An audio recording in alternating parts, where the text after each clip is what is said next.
Hi hello అండి నమస్తే నేను మీ Swathi welcome back to our channel Swathi నాటన్స్. ఎలా ఉన్నారండి అందరూ? మేమందరం ఎక్కడికి వెళ్తున్నాం అనుకుంటున్నారు కదా. ఇక్కడ మా మమ్మీ ఇంకా మా అత్తమ్మ ఇంకా చాలామంది అంటే మా రిలేటివ్స్.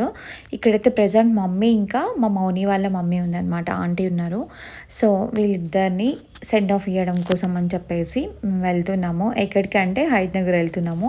మేమైతే ఎర్లీ మార్నింగ్ 4కి లేసి ఇంకా వీళ్ళకి చపాతి ఇంకా కర్రీ చేసాము. మేము ఇక్కడికి స్టార్ట్ అయ్యేటప్పుడు 5:30కి అట్లా స్టార్ట్ అయ్యామన్నమాట. అందరం కలిసి 2 కార్స్లో వెళ్ళినాము. అక్కడికి వెళ్ళాక చూస్తే ఇంకా బస్ రాలేదు. ఇక్కడ మా పెద్దత్తమ్మ అనమాట, అంటే మా అత్తమ్మ వాళ్ళ అక్క. ఇక్కడ చలి పెడుతుంది, అసలు మస్తు చలి పెడుతుండే. ఇంకా దీన ఇంకా మా అల్లుడు మంచిగా ఆడుకుంటున్నారు. సో ఇక్కడ మా బాబీతో దీన, నేను, మా హస్బెండ్ ఇంకా అందరం వెయిట్ చేస్తున్నాం బస్ కోసం. బస్ ఎక్కడి నుంచి వస్తుంది అనుకుంటున్నారు కదా. కొత్తపేటలో అంతా మా రిలేటివ్స్ ఉన్నారనమాట. సో కొత్తపేట నుంచి స్టార్ట్ అవుతుంది. మా రమత్త కలత్త వాళ్ళంతా అక్కడే ఉంటారు. సో అక్కడ నుంచి ఇంకా స్టార్ట్ అవుతుంది. ఫైనల్లీ అయితే 7కేమో బస్ వచ్చింది. మేమైతే అక్కడ నుంచి మా ఇంటి దగ్గర నుంచి 5:30, 6కి వచ్చేసినాము. ఇంకా అప్పటి నుంచి వెయిట్ చేస్తూనే ఉన్నాం. ఫైనల్లీ 7 o'clock బస్ వచ్చిందనమాట. ఇక్కడ మా అత్తమ్మ మంచిగా సెటిల్ అయిపోయింది. కింద కొన్ని సీట్స్ తీసేసి మంచిగా పరుపు వేసినారనమాట, ఎవరికైనా బ్యాక్ పెయిన్ వస్తే పడుకోవడానికి. వీళ్ళందరికీ తోడుగా ఇంకా మా చెరి ఇంకా మా బాను వెళ్ళినారు.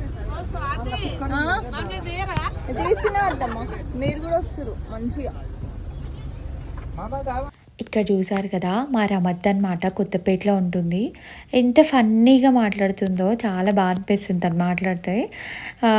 వీడియో తీస్తుంటే స్వాతి మమ్మల్ని తీయవా అంటుంది. ఇక్కడ మా సుభాష్ రెడ్డి మామయ్య అనమాట.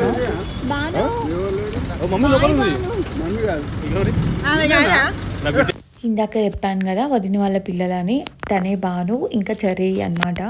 వాళ్ళిద్దరు వెళ్తున్నారు. ఎందుకంటే టూర్లో ఫాస్ట్గా ఏదైనా వాటర్ క్యాన్స్ అయినా ఏవైనా వర్క్స్ చేయాలన్నా మంచిగా హెల్ప్ చేస్తారా అని మా అత్తమ్మ వాళ్ళు వీళ్ళని కూడా తీసుకెళ్తున్నారు అనమాట.